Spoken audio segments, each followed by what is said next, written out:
আপনারা সবাই জানেন তুলসী পত্র যে 5 জনকে দেন আপনারা, অনেকে দেখবেন 5 জনকে দেয়, 5 জনকে দেওয়ার নিয়ম নয়। মহাপ্রভুর চরণে দেবেন তুলসী পত্র। কেন? ব্রজেন্দ্র নন্দন যেই শচীসুত হলো সেই তিনি হচ্ছেন ভগবান, বলরাম হইল নিতাই। এই জন্য আপনাদের কাছে নিবেদন রইল মহাপ্রভুর চরণে তুলসী পত্র দেবেন। নিত্যানন্দ বলরাম তার চরণে দেবেন, অদ্বৈত মহাবিষ্ণুর অবতার তার চরণে দেবেন, শ্রীবাস আর গদাধর দুজনের চরণে দেবেন না তুলসী পত্র, হাতে দেবেন। রাধা এবং কৃষ্ণ যুগলে থাকলে তুলসী পত্র রাধার হাতে দিতে হয়, কৃষ্ণের পায়ে দিতে হয়।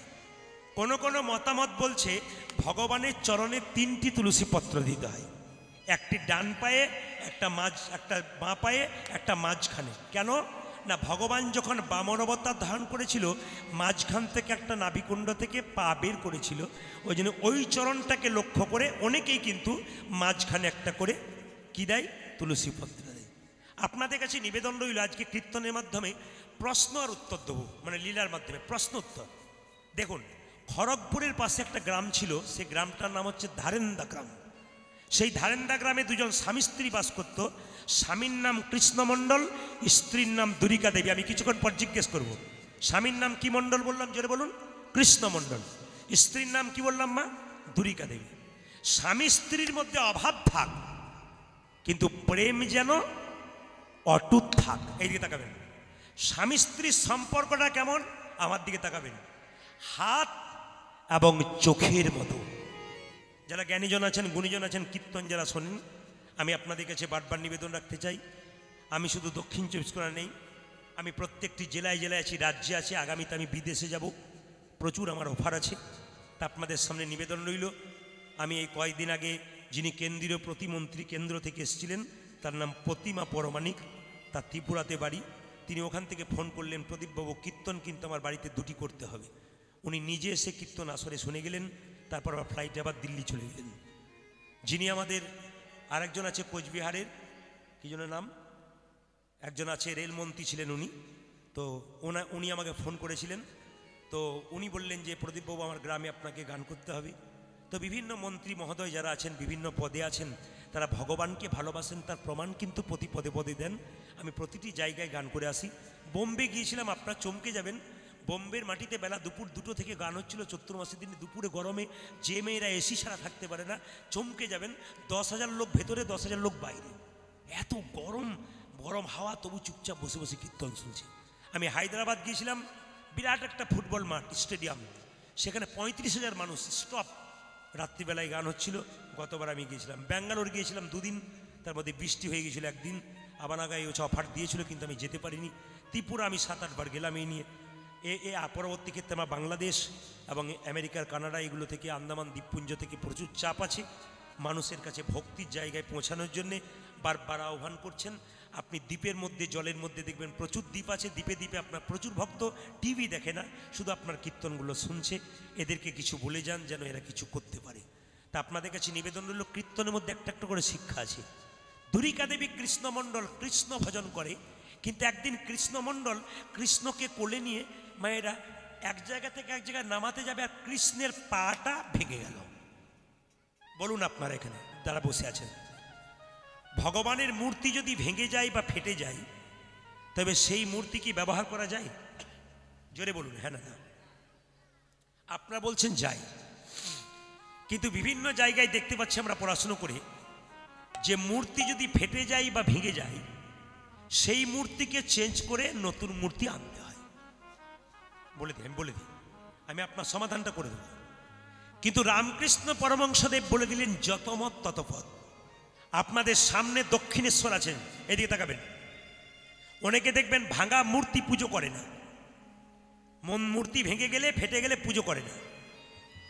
তো সামনেই কিন্তু আপনাদের দক্ষিণেশ্বরে মন্দির আছে, মা কালীর মন্দির।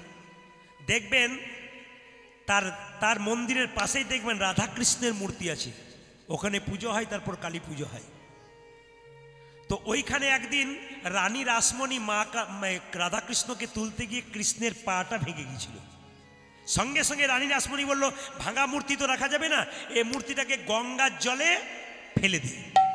রামকৃষ্ণদেব রানী রাসমণিকে বলেছিল, মা তুমি যে কৃষ্ণকে গঙ্গা জলে ফেলতে যাচ্ছ, কৃষ্ণের পাটা ভেঙে গেছে বলে, তোমার 4টে ছেলে ধরো, একটা ছেলের পা ভেঙে গেল, তুমি কি গঙ্গা জলে ভাসিয়ে দেবে?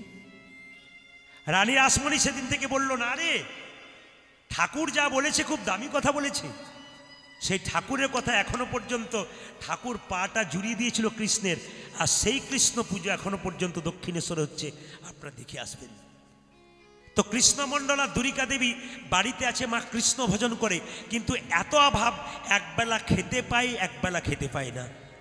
তো দুরিকা দেবী কৃষ্ণমণ্ডলকে প্রশ্ন করছে, স্বামী, বলে কি, যারা কৃষ্ণ নাম করে, হরিনাম করে, তাদের ঘরে চাল ফুটে জল ফরে কেন? তাদের ছেঁড়া জামা হয় কেন? তাদের ছেলে মেয়ের অসুখ হয় কেন? তারা ভিখারির মতো ঘুরে বেড়ায় কেন? কিন্তু যারা হরিনাম করে না, মস্তানি করে, লোক ঠকায়, লোকের কেড়ে নেয়, 2 নম্বরই করে, অন্যায় করে, ওদের কেন বুক ফুলিয়ে ঘুরে বেড়ায়, কিচ্ছু হয় না? খুব ভাইটাল প্রশ্ন। কিন্তু যারা এখানে বসে আছেন, কৃষ্ণ ভক্ত মানুষ যারা আছেন, দাদা ভাইরা যারা আছেন, চুপ করে শুনবেন মন দিয়ে। যারা হরিনাম করে, কৃষ্ণ নাম করে, ভিখারি হয়ে যায়, কাঙাল হয়ে যায়, বাড়ির চাল ফুটে জল পড়ে, ছেঁড়া জামা পড়ে, কিন্তু যারা 2 নম্বরই করছে, অন্যায় করছে, লোক ঠকাচ্ছে, তারা বুক ফুলিয়ে ঘুরে বেড়াচ্ছে কেন? এ সদুত্তর শুনুন। মানুষ জন্মাবার পরে ভগবান তাকে 2টো কলসি দিয়েছে, একটা পাপের কলসি, একটি পুণ্যের কলসি। যারা লোক ঠকাচ্ছে, মারছে, অন্যায় করছে, 2 নম্বরই করছে, জেনে নেবেন এদের এখনো পাপের কলসিটা পূর্ণ হয় নাই। দুর্যোধনের মতো রাজ্য ছেড়ে একদিন পথের ভিখারি হতে হবে, নিজের চোখে দেখবেন। অনেক প্রমাণ পৃথিবীতে দেখতে পাচ্ছেন, গাড়ি বাড়ি টাকা পয়সা সব হলো, শেষে পথের ভিখারি হয়ে বসে রইল। প্রমাণ আপনারা পাচ্ছেন, আমাকে আর ভেঙে বলার কিছু দরকার হবে না আপনাদের কাছে। অন্যায়ের জিনিস থাকে না, তবু আমরা অন্যায় করি। আমার দিকে তাকাবেন। কিন্তু যারা কষ্ট পাচ্ছে, হরিনাম করে, কষ্ট পায়, চাল ফুটে জল পড়ে, তাদের এত কষ্ট কেন? কষ্ট নয়, আনন্দ। যে পড়াশুনো করে তাকেই তো পরীক্ষা দিতে হয় বাবা। যে পড়াশুনো করে না তাকে পরীক্ষা দিতে হয় না। যে ভগবানের নাম করে তাকেই তো পরীক্ষা দিতে হয়। তবে আপনার পুণ্যের কলসিটা এখনো পূর্ণ হয় নাই। যেদিন পূর্ণ হবে সেদিন পরমানন্দ ভগবান শ্রীকৃষ্ণের চরণ লাভ করতে পারে।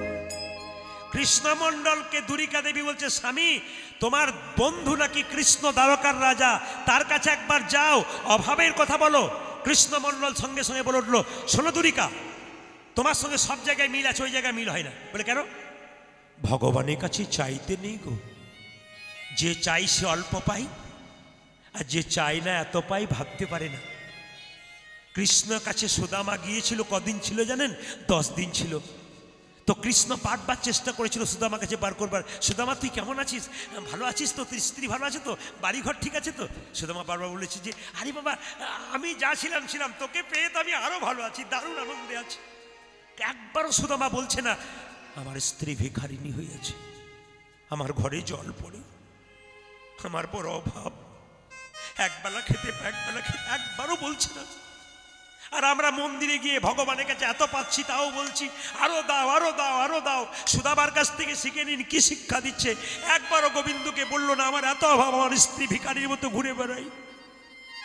ভগবান মনে মনে ভাবলো, সুদামারি, এ জগতে যে আমার কাছে চাই সে অল্প পাই, আর যে পাই চাই না এত পাই, সে ভাবতে পারে না। তবে সুদামা, তুই যখন আমার কাছে কিছু চাইলি না, তবে তুই যখন বাড়ি ফিরে যাবি দেখতে পাবি তোর যে কুঁড়ে ঘরটা আছে ওটা রাজবাড়ি হয়ে গেছে ভাই। আর তোর স্ত্রী যে ভিখারিনী ছিল, বাড়িতে গিয়ে দেখবি রাজরানী হয়ে বসে আছে। ভগবানের কাছে চাইতে নেই গো, শুধু 2 ফোঁটা চোখের জল দিতে। সংসারের জন্য কেঁদো না মা, কাঁদবে যদি ভগবানের জন্য কাঁদো। ছেলের জন্য কাঁদবে, মেয়ের জন্য কাঁদবে, শেষে ছেলে মেয়ে প্রশ্ন করবে তুমি আমার জন্য করেছ কি? তখন আপনি ভাববেন যার জন্য করি চুরি সে কিনা বলে চোর।